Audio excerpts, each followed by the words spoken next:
Ladies and gentlemen, welcome to my guide commentary for Celica and Marth. These two characters will be lumped in the same video because they have the exact same moveset, being thrusting sword users, but there are a few notable differences that we're going to be touching on for this video that set them apart from each other. As well, for those of you guys that remember, a couple of days ago I released an unofficial tier list for the entire roster of Fire Emblem warriors.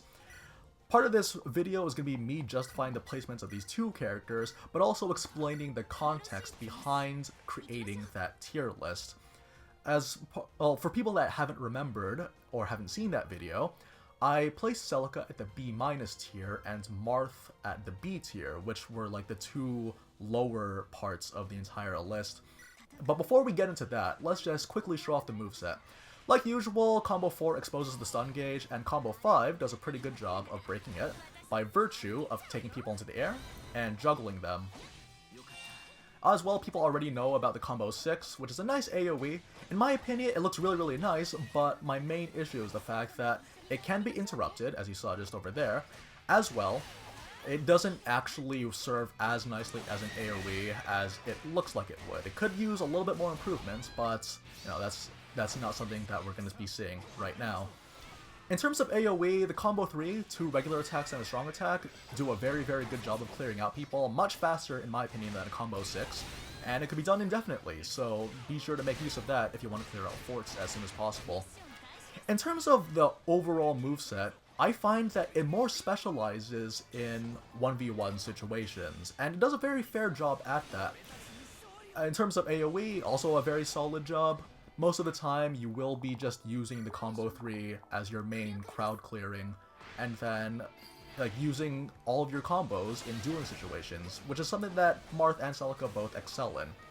In terms of stats, Marth has one of the higher stat spreads in the entire game, and one of the main things about him is that he is a very good emphasis on physical damage, whereas Celica, if you give her the topsy-turvy buff, then she will have more of an emphasis on magic. And that works very well in her favor, since the majority of the enemies that you'll be fighting against have low resistance but high defense, obviously with a few exceptions.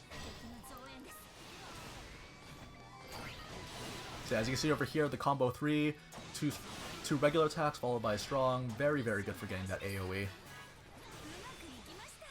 And also, just like with every other character, if you call in your support as you're doing most of their combos, it should result in a break, or in the very least, the beginning of a juggle. Now, one of the things about the stat spread is that Celica's overall stats, aside from her magic, are actually quite low in comparison, but in terms of raw damage, especially fighting against people with low resistance, she actually comes out on top from a damage perspective. For Marth and Celica, they both also have very high luck. The skills that I'm using for them right now are the skills that increase their main attack stats, so magic and strength. As well, I've given them Luna and Astra to help them proc that as much as possible.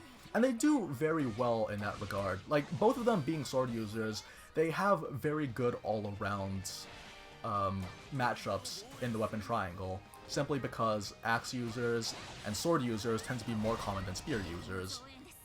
But that would be Celica's main shortcoming, you see, because most of the spear users are Pegasus Knights, and they naturally have high defenses against magic, so that's something to look out for as well. Most of these characters actually exceed very well, and the reason why I put them in the B tier isn't because they're inherently bad in and of themselves.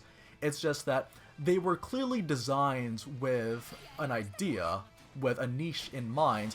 It's just that it just so happens that other characters were able to fulfill that exact same niche just as easily, or even far better, and that's kind of what the placement was. When I made the tier list, my original mindset for making it had to do more with answering the question for newer players if, you know, insert character name here, if they're worth it.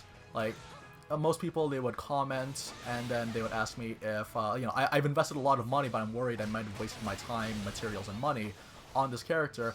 And my list wasn't really to rank them really based on competitive aspects, as tier lists often are, but instead to help gauge people's perspective as to whether or not they're worth that time investment. And that's the thing, though. When I made that list, I was very particular about how I rated those lists. With, you know, the top tiers, obviously, they're very praiseworthy. I wanted to make people feel very, very good about their investments if those happen to be the characters that they've made. But then when the lower characters, I wanted to have, like, I could have literally just had, like, C, D, and E for the lower people, made people feel really, really bad. But the thing is, though, with warrior games, it actually doesn't matter if you're using a top tier character or not. It's just that, in terms of payoff, they would take a little bit longer than all the other characters. They're all very, very good. Maybe with the exception of one of the characters, and I won't mention her name, or his name, if you prefer using that character. But in terms of, like, actual usability, everyone can have a special place in the roster. It just comes down to taste, ultimately. When it comes to actual, like, tiers, though, like, okay, picture this. You're in class, and there's a lot of gifted people in your class. These are the people that have, like, they get 100s on every paper. They get, like, 98s, 98.5s, 99s in every test that they've ever done. And meanwhile, you're a good student, so you get, like, 85s. Maybe you'll get a 90 here and there. Now, you're lower than those gifted students, but that doesn't make you a bad student just because you are worse. Like, just because, say, Marth, like, I remember mentioning it last time, actually, that Marth's combo 6. I'll show you guys right now. 1, 2, 3, 4, 5, and 6. Like, it's a very good move. There's nothing really bad about it. It's just that my comparisons were with Lyn. Lyn, who has the stupidest combo 6 in the entire game. That's kind of where I was going, is that, like, you're being compared to people whose standards are just way higher than you, but just because you're being compared, it doesn't make you inherently bad. And that's kind of the thing that I wanted to put emphasis on, is that every character can be very, very good, and that's why I want to show this video. We're playing a level 50 difficulty map, and these guys can handle it without any issues whatsoever. Like, we're gonna get the S rank with no problem. And how long has it been? It's only been 6 minutes, and we already have 3,000 total KOs, like half of which are from Marth and Celica. So that's kind of where I was going at with the tier list, and I hope people understood that. And I'm pretty sure, like, we're gonna burst Rowan down, no problem. Let's have a look at this. So, yeah, that's the thing about Marth and Celica. Like, if you like Marth and Celica, and actually, full disclosure, if you liked any of the characters that I put in the B- rank, I know a lot of people in the comments really liked Hinoka, and I would not discourage them from using those ones, because those characters are all good. And if you like them enough, obviously, you would invest more time, money, and materials into them. So, yeah, that basically does it for the Marth Celica video. In summation, it's just very, very good single target and solid AoE. Nothing inherently bad about them. It's just that there are other characters out there that do just a little bit better. But that's not why we always play these games. We don't play games to get world records. We play these because these are characters that we love. Characters whose games we treasure really closely to us. Anyways, hope you guys enjoyed the video, and I will see you next time.